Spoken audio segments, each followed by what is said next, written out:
Undisputed, the Mexican Monster Pack out now. Boxing King Media. We're out here in Saudi Arabia. Mr. Buddy McGirt here with Dillian White.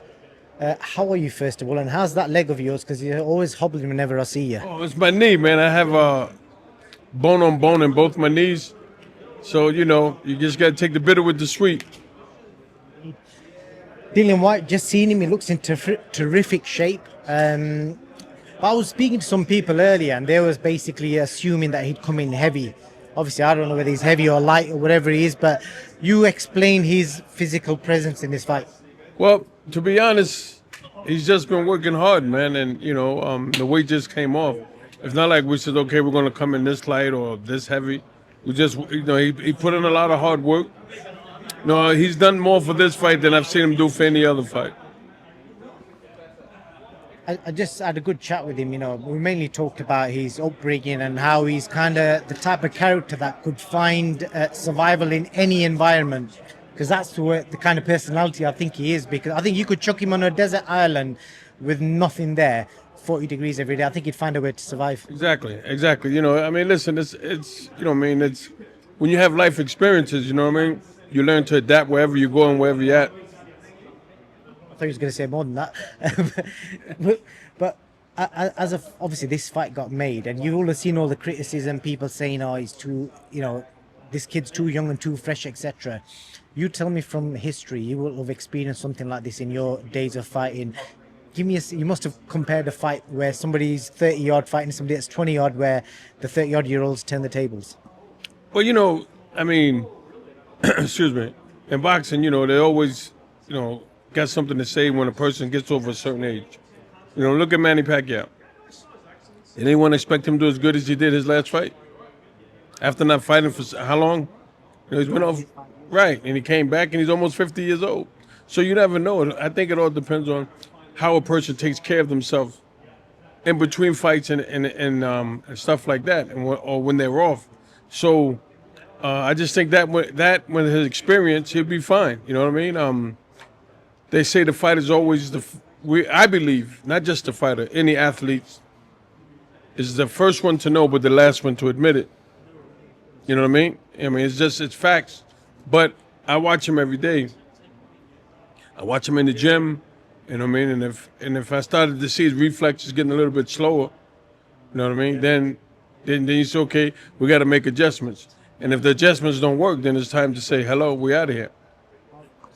I saw there was a lot of outrage about people hearing the fact that you said you don't study the opponents. I already know that because you told me that in an interview about 2 years ago, that you never watch your opponents. So when I seen that, I was like, what's everyone surprised about? Because I already knew it. So it's something that, just to put it out there, you've been saying it for a while, not just for this fight. But listen, this is how I see it, man. It's no disrespect to any fighter. You know what I mean? So not one person has asked me, well, what do you study if you don't study the fighter? Everyone right away, oh, you got to study the fighter. But these same people that are asking these questions, how many fights have they had? How many fighters have they had? How many times have they been in the ring and faced opposition? You know what I'm saying? So I think it comes from back in the day when everyone felt, oh, you got to watch tape. There's a reason to my method. You know what I mean? There's got to be something I'm doing that's working. You know what I mean? But am I going to tell anybody? No. But what I will tell you, the truth is that I'm not going to sit and study anybody, no. And there's no disrespect to the fighter. Like I said, I respect any man that steps in that ring. You know what I mean? So I'm not saying it to disrespect the fighter. I'm just saying it's because it's how I am. In your opinion, is Moses ITAUMA the real deal?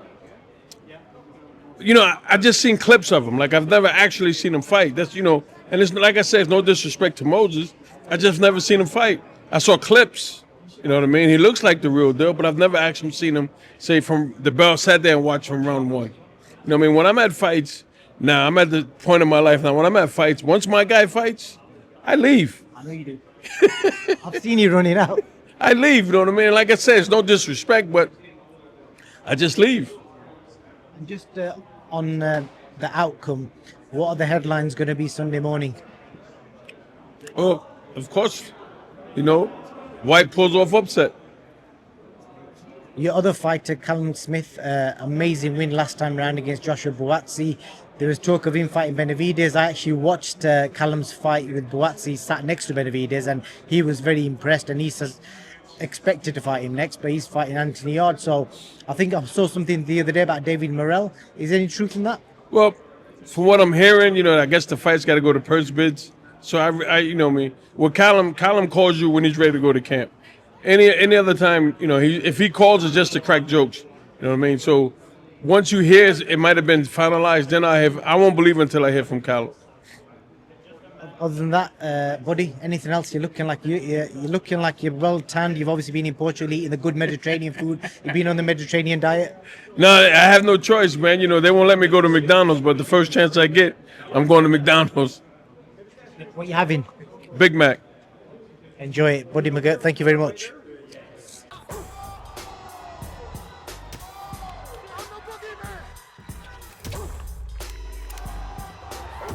Respect isn't given, it's earned in blood.